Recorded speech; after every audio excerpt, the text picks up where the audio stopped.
지난주에는 맨유가 뭔가 막 활발하게 이렇게 했었다면 이번 주에는 아스날이 되게 활발하게 무언가를 진행하고 있는 것 같아요. 일단은 스페인 국가대표이자 레알 소시에다드의 미드필더 중 한 명인 미켈 메리노도 이제 아스날에 데려오려고 하는 것 같습니다. 로마노 7월 26일 트위터 내용 보면은 제가 요약을 좀 해서 가져왔는데, 첫 번째, 아스날은 아직은 메리노에 대한 입찰은 없다고 합니다. 그런데 그 이유가 칼라피오리와의 공식 거래를 마무리하는 거에 집중하고 있다고 해요. 그래서 칼라피오리 일단 오피셜 만들어 놓고 그 다음에 메리노를 조금 더 신경 쓰려고 하는 것 같습니다. 그리고 칼라피오리 끝나면 메리노에 대한 공식적인 접촉 들어갈 거고요. 그 다음에 이제 더 많은 것이 뒤따를 것이다 라고 이제 적혀 있어가지고 거기에 아마도 이제 키위고 뭐 오피셜 요런 거를 얘기를 할 것 같아요. 이게 소시에다드도 이 친구를 본받을 수 있는 시간이 이제 1년밖에 남지 않아서, 계약 기간이 2025년 6월까지라서 결국 1년 안에 팔아야 되니까 서로가 니즈가 맞아서 지금 아스날과 거래가 일어날 것 같습니다. 메리노가 어떤 선수인지 혹시라도 이제 모르실 분들 위해서 간단하게 말씀드리면 1996년생 스페인 국적의 선수고요. 뭐 나이가 그렇게 어린 건 아니에요. 즉시 전력감으로 생각하고 있는 것 같고, 그리고 키는 189에 83. 몸이 되게 단단하고 좀 두꺼운 느낌 들고요. 그리고 키도 되게 공 차는 거 보면 크다는 걸 느끼실 거예요. 그래가지고 뭐 중원에서 세컨볼 싸움이나 피지컬적인 싸움할 때는 좋은 자원인 것 같습니다. 그리고 주로 중앙 미드필더나 혹은 수비형 미드필더에서 활약하고요. 왼발잡이 선수입니다. 아무래도 이런 특성을 가진 선수는 옛날에 이제 뭐 아스날의 자카 뛰었던 그런 것처럼, 내지는 지난 시즌 전반기 때 하베르츠를 실험했던 그 왼쪽 메잘라 자리, 거기를 뭔가 아르테타가 염두에 두고 데려오는 선수가 아닌가 싶습니다. 그 아르테타가 그 자리는 항상 뭔가 머릿속으로 그리고 있는 어떤 이상형이 있나 봐요. 왼발잡이고 키 좀 크고, 그리고 메리노의 플레이 스타일. 일단 첫 번째는 엄청난 공중볼 경합 능력입니다. 진짜 이거는 깡패예요, 깡패. 보통 소시에다드가 플레이할 때 항상 골킥을 메리노 머리를 겨냥하면서 골킥을 하더라고요. 그건 이제 소시에다드 팀적으로도 메리노의 공중볼 능력을 알고 있다는 거고, 그걸 최대한 써먹으려고 하는 거겠죠. 그리고 두 번째는 지상 경합 능력도 꽤 좋습니다. 그래서 워낙 다리가 길다 보니까 학다리 태클, 뭐 스탠딩 태클 능한 선수고요. 그리고 애초에 그냥 덩치가 있어서 피지컬도 좋습니다. 그래서 뭐 소유권이 5대5인 공 같은 거 뒤집고 들어가서 공 지키는 거라든지 뺏어내는 거 잘하고요. 그리고 안정적인 빌드업 능력도 있어요. 이제 기본 패스를 많이 시도를 하고, 뭐 전진 패스의 비율이 엄청 높은 선수까지는 아니지만 기본적으로 안정적인 패스를 할 줄 아는 선수다 라고 보시면 되겠고요. 그리고 반대 전환 롱패스 이런 거 해주는 선수거든요. 그래서 아스날에는 꽤 잘 맞지 않나 라고 생각을 합니다. 그리고 이제 칼라피오리 뉴스가 또 있습니다. 로마노가 히위고를 띄우면서 칼라피오리는 이제 거의 아스날 선수라고 보셔도 됩니다. 그래서 오늘 또 나온 트위터 내용으로 봤을 때는 지금 이제 칼라피오리가 이탈리아에서 런던으로 가는 비행기를 탔다고 합니다. 그리고 런던에서 메디컬 테스트를 마칠 예정이고요. 메디컬 테스트가 끝나면 미국에서 아르테타 팀에 합류할 예정이라고 합니다. 아무래도 아스날이 또 수비 쪽에도 보강을 하고 있는 것 같아요. 칼라피오리는 누구? 이제 칼라피오리를 간단히 말씀드리면 이탈리아 국적이고 2002년생 선수입니다. 그리고 왼발 풀백, 뭐 센터백, 쓰리백의 스토퍼 다 가능한 선수입니다. 그래서 요즘 상위권 팀들에서 원하는 수비수에서도 멀티 자원이 되는 그런 선수입니다. 지금 아스날이 사실 왼쪽 풀백으로 뛸 수 있는 선수들이 되게 진첸코, 키비오르도 원래 센터백으로 데려왔지만 왼쪽 풀백으로 뛸 수 있죠. 실제로 뛰었던 적도 작년에 꽤 있었고, 그리고 팀버 역시 좌우 다 가능하고 심지어 센터백까지 가능한 선수고요. 그리고 티어니도 뭐 3백의 스토퍼 내지는 레프트백 가능한 선수고, 토미야스 역시 수비 전체 다 가능한 선수죠. 근데 요렇게 봤을 때는 진첸코도 부상 이슈가 계속 있고, 부상에 돌아오면 폼이 떨어져서 돌아올 때도 있어서 진첸코도 뭔가 아스날이 미들맨으로 계속 데려가기는 힘들 것 같고, 좋고, 키비오르 역시 아스날이 우승컵을 바라는 팀이라고 했을 때는 왼쪽 풀백으로 박아놓고 쓰기에는 조금 아쉬운 실력의 소유자고요. 팀버는 이번 시즌 한번 뛰어봐야 알 것 같습니다. 지난 시즌은 거의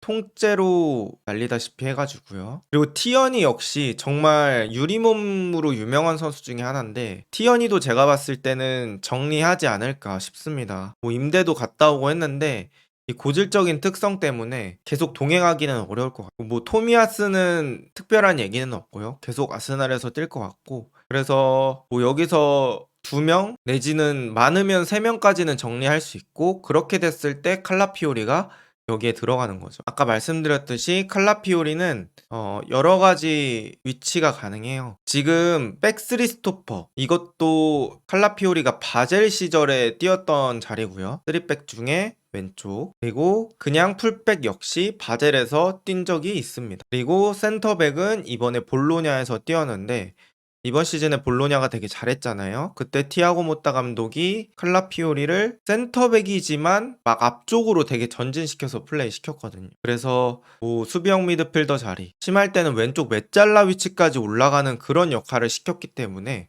많은 걸 배웠을 거라고 생각을 하고요. 포백이나 센터백은 보통 압박이 자기 앞쪽에서 많이 들어오잖아요. 근데 칼라피오리는 지난 시즌 그렇게 경험을 했기 때문에 여러 방향에서 압박 오는 거에 대해서 조금 더 익숙해져 있을 거예요. 그래서 아스날에서도 마찬가지로 전진해서 좀 쓸 수 있다라는 장점이 있는 것 같은 선수입니다. 그래서 칼라피오리의 플레이 스타일도 간단히 요약해서 말씀드려 보면, 첫 번째는 엄청난 전진성입니다. 이 전진성이라는 게 공을 몰고 앞으로 나가고 요런 능력이거든요. 근데 보통 센터백들은 그런 플레이 잘 안 하는데, 칼라피오리는 공 몰고 앞으로 나가는 그런 능력이 되게 좋아요. 그래서 치고 나갈 때 상대방이 오는 움직임도 이용할 줄 알고, 어디로 치고 나가야 될지도 알고. 그래서 센터백이 앞으로 치고 나갈 때의 이점은 뭐냐면, 보통 상대팀이 맨투맨을 세워놓을 때 센터백을 계획에서 제외하고 맨투맨을 많이 세워놓거든요. 보통 상대 공격수, 상대 미드필더를 맨투맨 시켜놓지 센터백이 튀어나올 거라고 생각하지 않잖아요. 근데 칼라피오리가 튀어나가면 그때 이제 다른 미드필더나 공격수 잡고 있던 선수들이 얘는 어떻게 막아야 돼? 칼라피오리는 누가 막을 거야? 하면서 상대 수비 대형의 혼란을 일으킬 수 있다는 거죠. 그래서 요런 의외성을 만들어줄 수 있는 선수가 칼라피오리라고 보시면 되고요. 그리고 준수한 왼발 빌드업 능력. 특히 이제 가운데에서 왼쪽 사이드에 있는 선수한테 깔아서 주는 그 패스가 좋더라고요. 그리고 기본적으로 앞으로 주는 패스도 괜찮습니다. 그리고 세 번째는 아까 말씀드렸던 다양한 포지션 소화 경험이 있습니다. 그래서 수비 어느 자리에서도 뛸 수 있을 것 같고, 왼쪽이라면 센터백, 스토퍼, 풀백 다 가능할 것 같고요. 압박에 견딜 줄 아는 능력, 요것도 가지고 있습니다. 아까 말씀드렸듯이 위쪽에서 활동한 적 많고, 그리고 전진성이라는 게 기본적으로 수비가 들어오는 걸 뿌리치고 나가는 거잖아요. 그래서 기본적으로 압박에 견딜 줄 아는 능력도 있다. 그래서 제 생각에는 아스날에 온다고 하면 이렇게 사용되지 않을까 싶어요. 지금 뭐 포백으로 나왔다고 가정을 했을 때는 칼라피오리가 안쪽으로 들어오면서 3, 2, 4, 1 형태로 플레이하지 않을까 싶고, 칼라피오리가 여기서 약간 인버티드 풀백처럼 충분히 활용될 수 있을 것 같습니다. 네, 그리고 맞아요. 포터백입니다. 칼라피오리, 가브리엘, 살리바, 화이트, 포터백 형태로 보실 수도 있고, 이 4명이 신장이 다 크기 때문에 세트피스에서도 엄청나게 파괴적일 예정이에요. 여러분들 여기서 지금 이대로 선발 명단이 구성된다고 했을 때 하베르츠, 라이스, 칼라피오리, 파티, 살리바, 화이트, 가브리엘, 필드 플레이어 중에 7명이 장신입니다. 지금 아스날의 강점 중에 하나인 세트피스를 더 강화시켜줄 수 있다고 생각을 하거든요. 그래서 만약에 칼라피오리 온다고 했을 때는 아스날의 계획이 정말 탄탄하게 맞아떨어지고 있다라고 생각을 합니다. 화이트가 오른쪽에 올라갔을 때도 있을 텐데 그러면 살리바가 오른쪽으로 땡기고 가브리엘 가운데 칼라피오리 왼쪽 이렇게 해서 백스리를 구성할 수도 있겠죠. 아니면 좀 극단적으로 공격을 할 때는 가브리엘, 살리바 이렇게 두 명만 뒤에 냅두고 베나이트를 그냥 이 상태에서 올려서 사카, 웨데고르 이렇게 세 명이서 공격하는 그림까지 만들어 볼 수도 있습니다. 또 아르테타가 그렇게 선호하지 않았을까 싶고요. 이런 류의 센터백이 되게 인기가 많죠. 뭐 맨시티의 그바르디올이라든지 지금 미넨으로 간 이토 히로키라든지. 그리고 저는 말씀드리고 싶은 것 중에 가장 놀랐던 뉴스가 이거예요. 일단은 에밀 스미스로 간지나게 부르면 ESR이라고 부르시더라고요.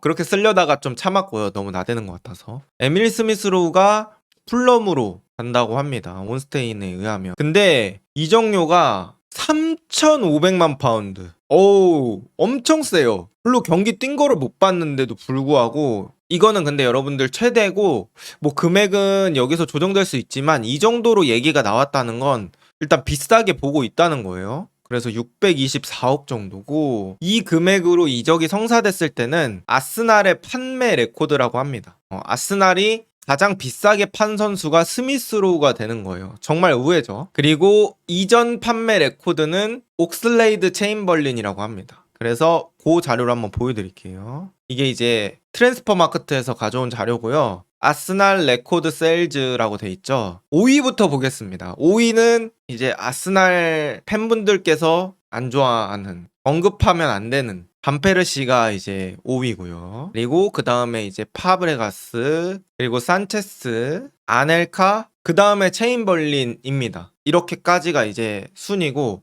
이제 로우가 저렇게 팔리면 한 칸씩 딱딱딱딱 내려가겠죠. 지금 4,100만 유로라고 돼 있는데 요게 이제 아까 3,500만 파운드가 4,100만 유로 정도 된다고 합니다. 그래서 요 라인업에 끼기에는 로우가 저는 네임밸류는 부족하다고 생각하는데 이렇게 팔리면 레코드라고 하니까 저 개인적으로는 조금 놀랐습니다. 아스날이 이 가격으로 팔면 되게 잘 파는 거죠.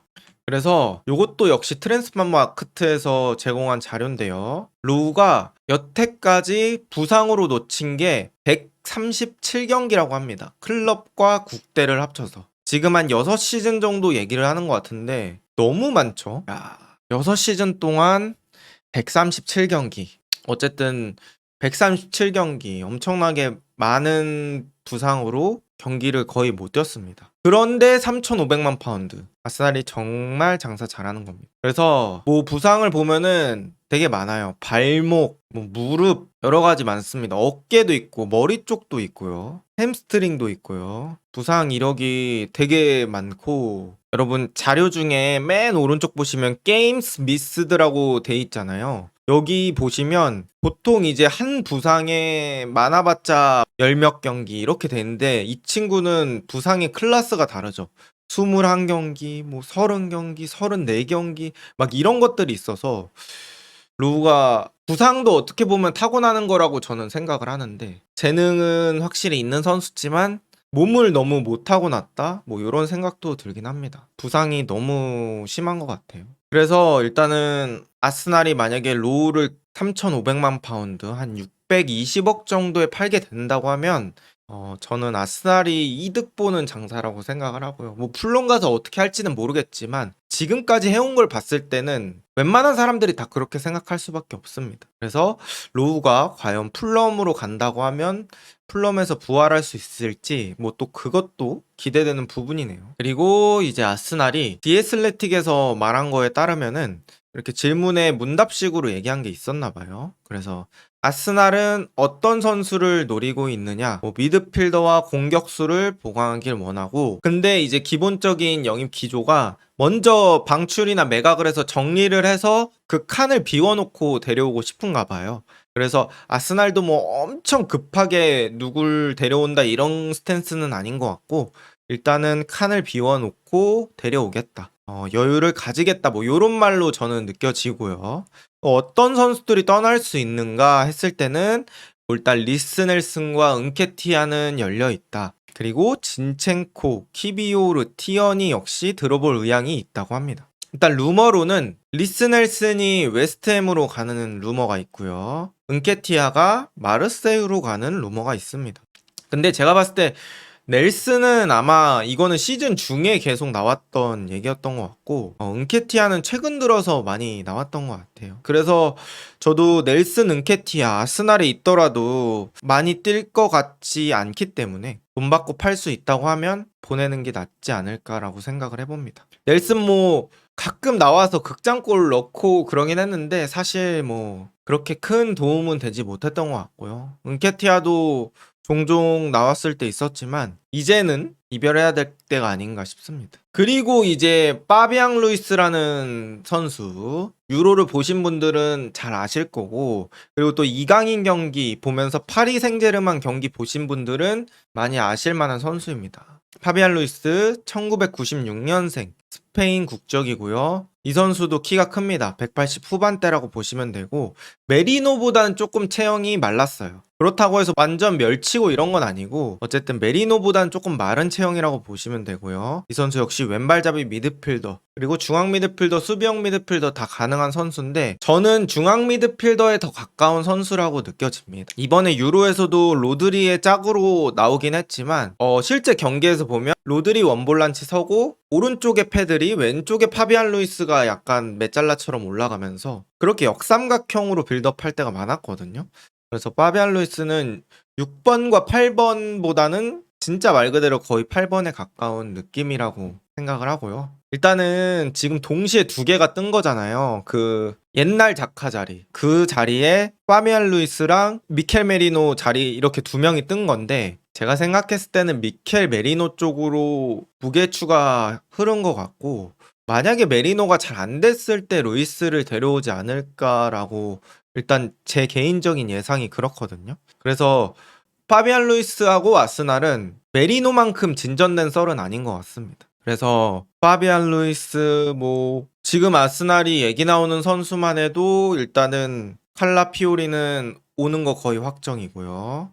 메리노는 많이 진전됐다는 그런 소식들이 들려오고 있고요. 여기에 또 파비안 루이스, 그리고 뭐 스미스로 파는 거, 뭐 이렇게 해가지고 아스날이 이번 주에 되게 열심히 달리고 있습니다. 정말 다음 시즌 또 우승을 위해서 아주 칼을 갈고 있는 아스날입니다.